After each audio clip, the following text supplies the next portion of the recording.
Bapak, Ibu, Saudaraku sekalian, Shalom. Kembali lagi kita mendengarkan khotbah Kristen singkat melalui MS Ministry Channel. Dan sebelum kita mulai, terlebih dahulu mari kita berdoa. Kami berterima kasih Bapa untuk penyertaan-Mu dalam hidup kami. Dan saatnya kami akan kembali mendengarkan renungan firman Tuhan. Kiranya Roh Kudus mencerdaskan kami untuk kami dapat memahami suara-Mu lewat kebenaran firman Tuhan. Dalam nama Yesus kami berdoa dan bersyukur. Amin. Saudaraku, renungan hari ini akan kita baca dalam kitab Habakuk 3 ayat 18. Demikianlah firman Tuhan.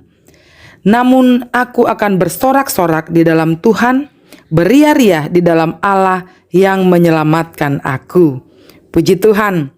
Bila segala sesuatu tak terkendali dan di luar rencana, sehingga sangat mengganggu kenyamanan dan kestabilan, bagaimanakah kita menyikapinya?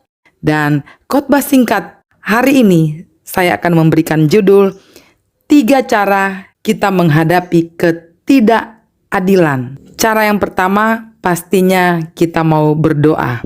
Karena dalam hidup ini kita tidak lepas dari berdoa. Setiap hal apapun yang kita hadapi, yang sedang kita hadapi, dan akan kita hadapi, pastinya hanya melalui doa kita dapat menaklukkannya.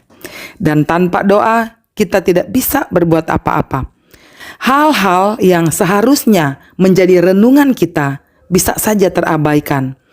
Hal-hal mayor menjadi minor karena kita tidak memiliki kekuatan. Doa adalah nafas hidup kita, dan tanpa doa, kita mati. Doa Habakuk ini bukanlah sekedar doa yang nyaman. Saudaraku, realita hidup Habakuk adalah sedang terkondisikan oleh sesuatu hal yang tidak adil. Penindasan yang merajalela, dan ketidakadilan yang dialaminya. Dan Tuhan seolah-olah membiarkan semua itu. Dalam Habakuk 1 ayat 2 dan 3, mari kita baca bersama-sama ya. Berapa lama lagi Tuhan aku berteriak, tetapi tidak kau dengar. Aku berseru kepadamu, penindasan tetapi tidak kau tolong. Mengapa engkau memperlihatkan kepadaku kejahatan, sehingga aku memandang kelaliman? Ya, aniaya dan kekerasan ada di depan mataku.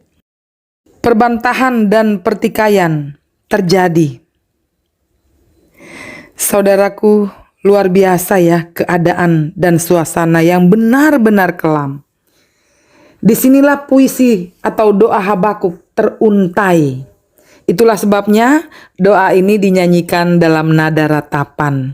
Dan percayalah, hanya doalah yang melapangkan dan menyegarkan hati kita dalam menghadapi ketidakadilan. Yang kedua, bagaimana cara kita menghadapi ketidakadilan? Kita harus fleksibel. Saya mengilustrasikan ya. Saudara, ada sebuah alat, salah satu onderdil yang kita bilang ya, spare part mobil yang namanya fleksibel. Dan alat fleksibel ini bendanya ya kecil, seukuran botol lah kurang lebih. Dan alat ini memiliki fungsi yang tidak kalah pentingnya dengan onderdil mobil lainnya. Fleksibel ini menyeimbangkan mobil dari getaran yang mengganggu kenyamanan. Letak fleksibel ini berada di antara onderdil yang juga sangat dibutuhkan mobil tersebut. Kira-kira inilah fungsi fleksibel yang bisa saya ilustrasikan demikian. Saudara, terlalu banyak masalah yang kita pikir seperti yang kita pikir, tetapi kenyataannya yang terjadi berbalik 180 derajat. Sebagai orang percaya, kita harus bisa beradaptasi dengan lingkungan sekitar. Kita harus bisa beradaptasi dengan komunitas. Kita bisa beradaptasi dengan keluarga. Kita bisa beradaptasi dengan apapun yang sedang kita kerjakan. Apakah itu menguntungkan kita atau sebaliknya justru merugikan kita. Sekarang ini adalah era di mana kita sedang ditampi, sedang dimurnikan, sedang diasah untuk lebih tajam lagi, dan sedang dipersiapkan untuk kekekalan. Jadi kita harus fleksibel dalam semua hal.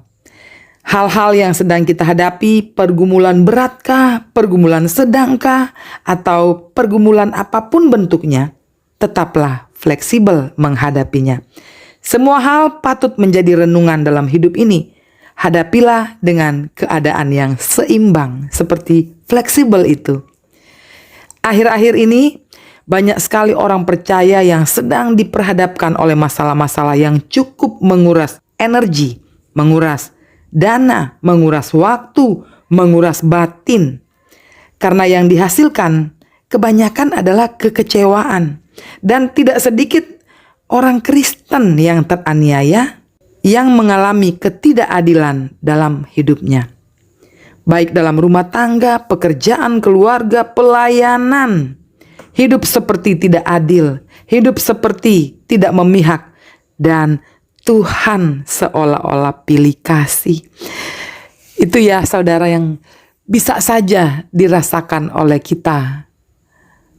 Mungkin aktivis dalam sebuah gereja atau hamba-hamba Tuhan sekalipun tidak luput dari masalah-masalah yang dihadapi realitas sekarang ini. Memang siapapun bisa berteori, siapapun. Namun kenyataannya bagaimana dengan kenyataan yang sebenarnya yang sedang kita hadapi? Inilah fungsi fleksibel itu saudaraku. Kita tidak bisa mengatur hujan untuk jangan turun. Tetapi kita bisa menyediakan payung sebelum hujan. Ada pepatah mengatakan sedia payung sebelum hujan. Dan kita juga tidak bisa menutup mata orang, telinga orang, mulut orang untuk mengomentari kita. Kita tidak bisa memprediksi besar kecilnya masalah untuk datang menghinggapi kita.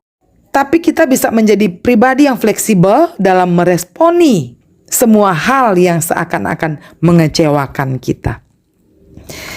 Dan yang ketiga, bagaimana cara kita menghadapi ketidakadilan, cara kita menghadapi ketidaknyamanan. Satu kata, percaya. Percaya saja. Tuhan tidak pernah memberikan hal apapun untuk menguji kita melebihi kekuatan kita. Apapun keadaanmu, percayalah Allah sanggup.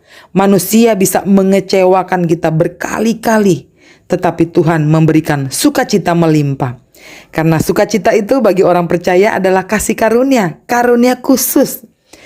Meskipun banyak hal ketidakadilan terjadi dalam hidup kita, bersukacitalah dalam segala hal. Sekali lagi, bersukacitalah. Itulah perkataan Tuhan Yesus sendiri. Setiap manusia akan ada masanya merasakan sukacita dalam hidupnya. Banyak hal akan membuatnya sangat indah.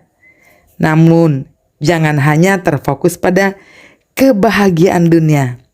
Karena semua yang kita miliki pasti akan kita tinggalkan. Sukacita sejatinya merupakan rasa yang hanya kita dapatkan di dalam Kristus.